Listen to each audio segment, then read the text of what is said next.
Chittagong medical college হাসপাতাল থেকে সরাসরি যুক্ত হচ্ছেন সহকর্মী শহীদুল ইসলাম। শহীদ, হাসপাতালে রোগীদের চাপ কেমন দেখছেন, এছাড়া রোগীরা সঠিকভাবে সেবা পাচ্ছেন কিনা জানাবেন।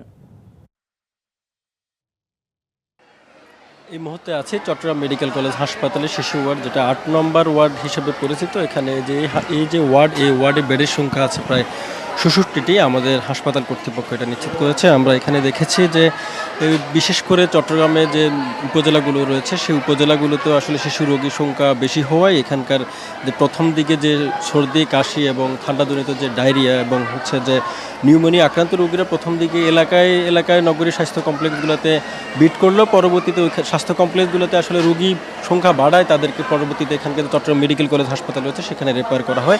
আমরা এখানে দেখেছি যে এখানে যে ৬৬টা বেড রয়েছে সেই বেডের বিপরীতে আমরা আজকে এখন পর্যন্ত সকাল যে শুরু হয়েছে সেই আজকে ৯টা ৪০ পর্যন্ত আমাদেরকে যেটা বললো যে এখানে প্রায় ৩০ জনেরও বেশি রোগী আজকে সকাল থেকে নতুন করে ভর্তি হয়েছেন। তো আমরা এখানে দেখেছি যে শ্বাসকষ্টের রোগী যেমন রয়েছে, সর্দি কাশির রোগীও তেমন রয়েছে।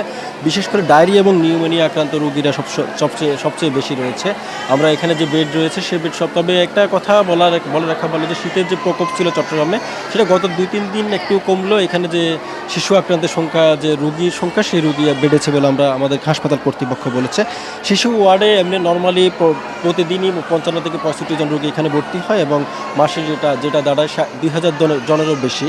এছাড়াও আমরা দেখেছি প্রতিদিন এখানে যে ডায়রিয়া আক্রান্ত অথবা নিউমোনিয়া আক্রান্ত হয়ে প্রায় বিশেষ করে ২ থেকে ৩ জন রোগী এখানে প্রতিদিনই মারা যায় বলে আমাদের হাসপাতালের চিকিৎসক জানিয়েছিলেন। ৭২ ঘন্টা ময়েশ্চার লক সমৃদ্ধ লিলি বডি ওয়াশ শিয়া বাটারের গুডনেস স্কিন রিপেয়ার করে রাখে সফট ও গ্লোয়িং।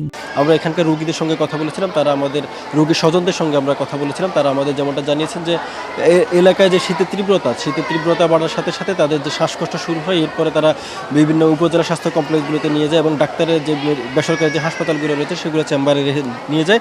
সেখান থেকে মূলত তাদের অবস্থা, স্বজনদের অবস্থা, শিশুদের অবস্থা বেশি খারাপ হলে তাদেরকে চট্টগ্রাম মেডিকেল কলেজ হাসপাতালে রেফার করা হয়।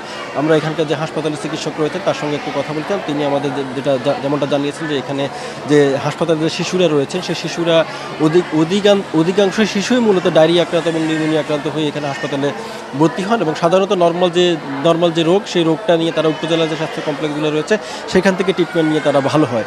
পরবর্তীতে আশঙ্কাজনক অবস্থায় তাদেরকে চট্টগ্রাম মেডিকেল কলেজে আনা হয় এবং এখান থেকে মূলত ডায়রিয়া আক্রান্ত এবং নিউমোনিয়া আক্রান্ত হয়ে প্রতিদিনই মোটামুটি ২ থেকে ৩ জন রোগী মারা যায়। এছাড়াও আমাদের চট্টগ্রাম মেডিকেল কলেজের আমরা যে ডাক্তাররা রয়েছেন সেই ডাক্তারদের সঙ্গে আমরা কথা বলেছি। তিনি আমাদের যেমনটা জানিয়েছেন যে এখানে যে তারা বাড়তি পরামর্শ দিচ্ছেন, তারা আসলে রোগীদের বাড়তি পরামর্শ দিচ্ছেন যে তাদের যে শীতের সেই তীব্রতা বাড়ার সাথে সাথে যাতে রোগীদের বাড়তি যত্ন নেওয়া হয় এবং যে অ্যান্টিবায়োটিক ব্যবহার, সেই অ্যান্টিবায়োটিক ব্যবহারের ক্ষেত্রে তারা সতর্কভাবে তারা অ্যান্টিবায়োটিক ব্যবহার করতে পারে।